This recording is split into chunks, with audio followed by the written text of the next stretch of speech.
slept on the concrete floor, no bedding or cloth. The room stank of the sweat, urine, and bodily filth of many men crammed together. If they were lucky enough to be taken to the toilet, all the men washed in one vat.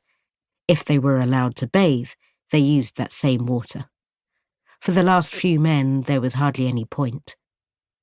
When the soldiers brought Kay food, they kicked it away, laughing. "Even dogs are treated better than you," they said. It didn't matter, because Kay's throat was too swollen for him to eat. Often, they urinated on the food before they left. Often, Kay was taken to another room for beatings with gun butts and wooden poles until he could no longer bend his right knee. It seemed strange, he thought, since he and the other young men travelling with him had surrendered to the army on May the 10th, 2009. They had carried white flags and declared themselves civilians.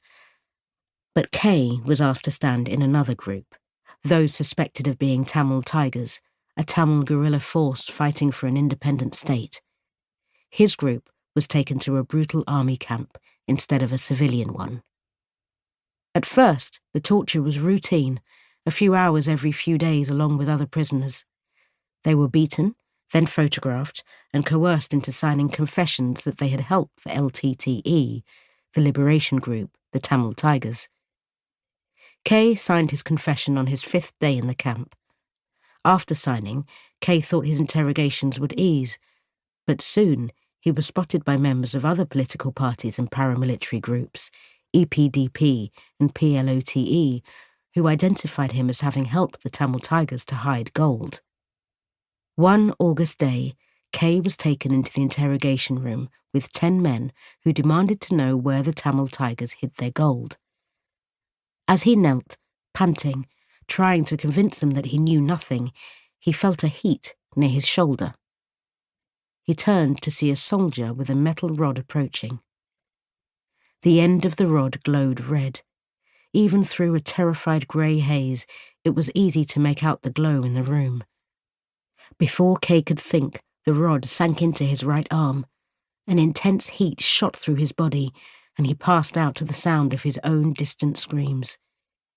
He woke to more questions about the Tamil Tiger gold, and to the sensation of new wounds. Now his back, too, was badly burned, though he didn't remember it happening. Then the gaggle of men held him down and poured gasoline over his face, his back, covering his fresh wounds. They threatened to set him alight unless he revealed the location of the gold. "I swear I don't know," he said for the 100th time. "I'm not LTTE. I'm a jeweler's assistant." As Kay choked on gasoline, an itch crept up his back and arms and distracted him from the foul taste, the smell. Then the itch became a searing, and the screams poured out of him again. He glanced at his arm, strange the details one remembers, and saw the dry skin of his long confinement now wet and slimy and peeling away. The other men in the concrete room stared as Kay was dumped back inside. It was always like this, when someone was taken out to be tortured and then returned. A silent reception, a mix of happiness that the man had survived, that they could all survive, and fear of what had been done.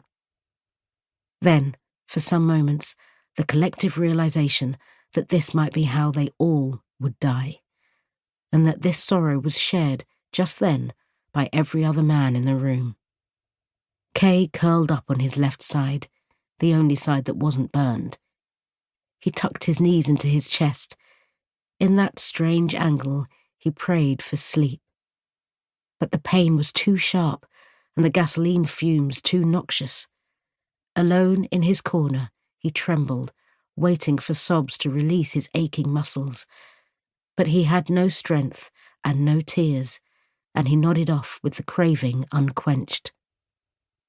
"Tomorrow," a kind voice nearby whispered, "if they let us bathe, you can be first." In the morning, an officer announced that they could bathe, and everyone agreed that Kay should go first. The man who slept closest helped Kay remove his shirt. "Gentle, gentle,"